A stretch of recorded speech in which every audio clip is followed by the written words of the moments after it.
ഗസയിൽ ഇസ്രയേലിൻ്റെ ആക്രമണം തുടരുകയാണ്. ഗസയിൽ ഡോക്ടേഴ്സ് വിത്തൗട്ട് ബോർഡേഴ്സ് എന്ന സന്നദ്ധ സംഘടനയുടെ ഭാഗമായി സേവനമനുഷ്ഠിക്കുന്ന ഡോക്ടർ എസ് സന്തോഷ് കുമാർ തയ്യാറാക്കിയ റിപ്പോർട്ടിലേക്കാണ് ഇനി പ്രേക്ഷകരുടെ ശ്രദ്ധയെ ക്ഷണിക്കുന്നത്. പശ്ചിമേഷ്യയിൽ സംഘർഷം അതിഭീകരമായി തന്നെ തുടരുന്നു എന്നാണ് ഈ റിപ്പോർട്ട് നമ്മളെ ബോധ്യപ്പെടുന്നത്.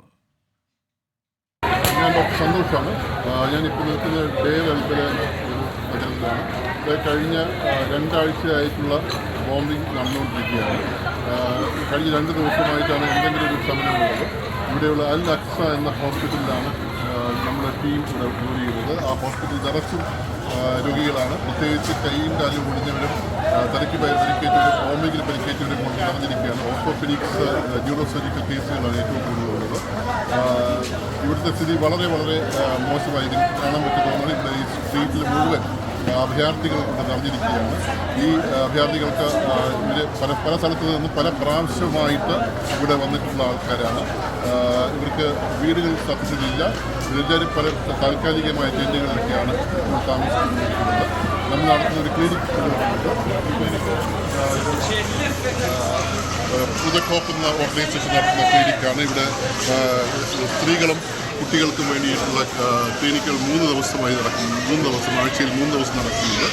അതുപോലെ തന്നെ ജനറൽ ക്ലിനിക്ക് ബാക്കിയുള്ള 4 ദിവസം നടക്കുന്നുണ്ട്. ഒരു ദിവസം ഏകദേശം 200 രോഗികൾക്കാണ് ഇവിടെ വരുന്നത്.